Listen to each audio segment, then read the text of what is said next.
Oh.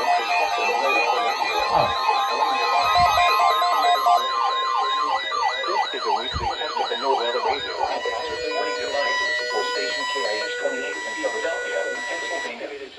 During potentially dangerous weather situations. Oh, that's why the 100 went off. How? I didn't turn it on. Well, good for it. 11 a.m. and noon.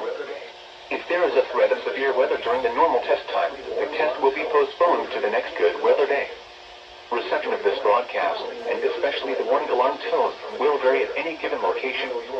This variability, normally more noticeable at greater distances from the transmitter, can occur even though you are using a good quality receiver in perfect working order. The warning alarm tone will be activated for hazardous weather watches and warnings for the following counties and marine areas near the city of Philadelphia, in Pennsylvania: Berks, Bucks, Chester, Delaware, Montgomery, and Philadelphia. In New Jersey: Burlington, Camden, Cumberland, Gloucester, Hunterdon, Mercer, Monmouth, and Salem. In Delaware: Kent and Newcastle, including Upper Delaware Bay. And in Maryland: Cecil, including Chesapeake Bay north of Fools Island. This concludes the weekly test of NOAA Weather Radio All Hazards, station KIH-28 in Philadelphia, Pennsylvania. Thank you for listening to NOAA Weather Radio All Hazards.